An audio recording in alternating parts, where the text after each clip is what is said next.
اسد بھائی اور سارے ہی سوگواروں کی خدمت میں کچھ مدنی پھول عرض کرتا ہوں۔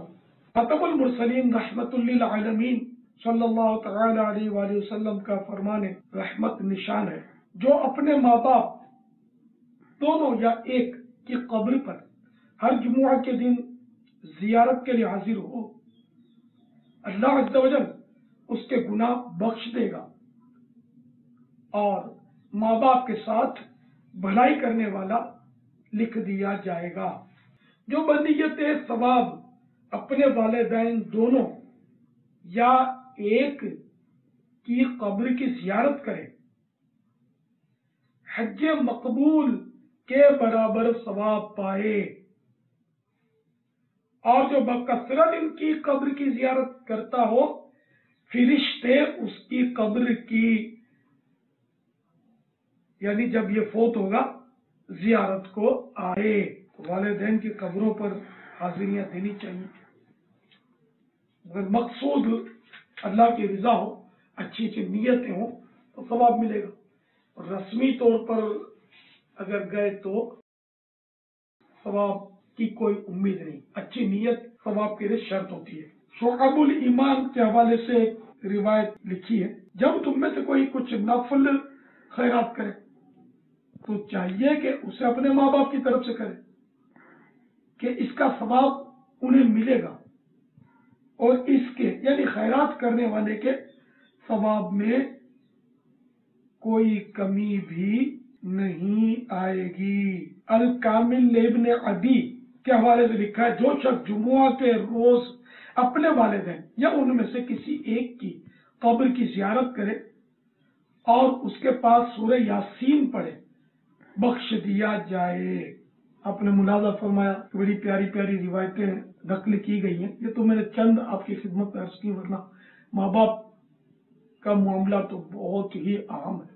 اب ماں آپ کی دنیا سے تشریف لے گئی، اب ان کے لیے یہی ہے کہ آپ دعا کرتے رہیں، اصالہ ثواب فرماتے رہیں۔ ہم لوگ دراصل نفسیاتی مریض ہیں۔ جب وفات ہوتی ہے شروع میں تو وہ دھوم دھام سے اصالہ ثواب کی بھی ترکیب ہوتی ہے، اور جناب وہ قبر پر بھی حاضری در حاضری کا سلسلہ ہوتا ہے، پھر رفتہ رفتہ پیچھے ہٹ شروع ہو جاتی ہے، پھر ماں باپ کے لیے دعا بھی یاد نہیں رہتی، اصالہ ثواب بھی یاد نہیں رہتا، پھر سالانہ فاتحہ زیادہ سے زیادہ یہ رہ جاتا ہے، اور یہ بھی سب کیا نہیں ہوتا ہوگا، بالکل ہی بھول جاتے ہوں گے۔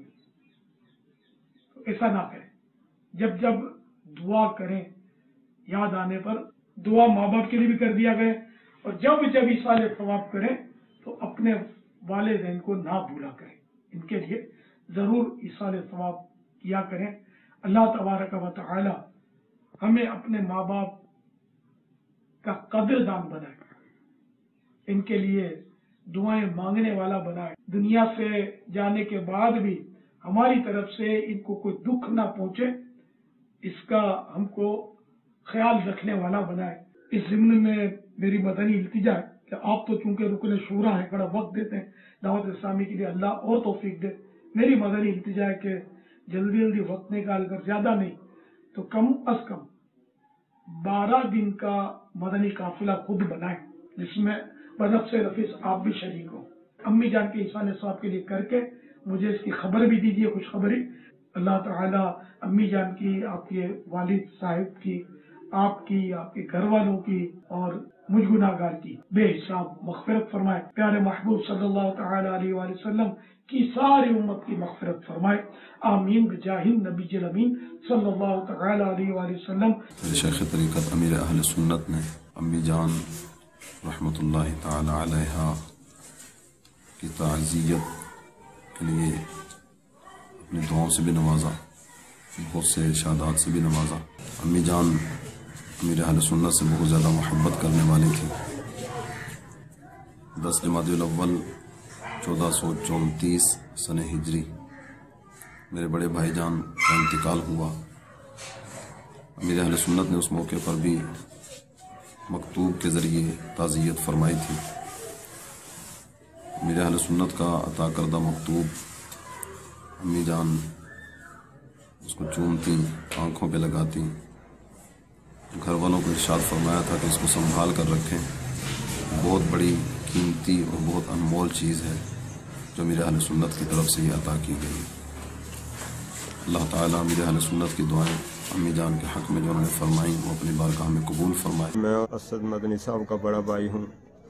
بابا جان کا تعزیتی پیغام ملا اور انہوں نے مدنی قافلے کی بھی ترغیب دلائی. انشاءاللہ عز و جل میں خود بھی مدنی قافلے پہ جاؤں گا. امی جی کے اس سالے کے ثواب کے لیے باقی تمام اسلامی بھائیوں سے بھی درخواست ہے کہ مدنی قافلے میں شرکت کریں. پیارے باپا جان کی آواز پہ لبیک کہتے ہوئے انشاءاللہ میں بھی مدنی قافلے میں شمولیت کا جذبہ رکھتا ہوں. میں انشاءاللہ عز و جل باپا کے فرمان پر لبیک کہتے ہوئے مدنی قافلے میں بھی سفر کروں گا. انشاءاللہ 12 دن کے مدنی قافلے میں سفر کروں گا.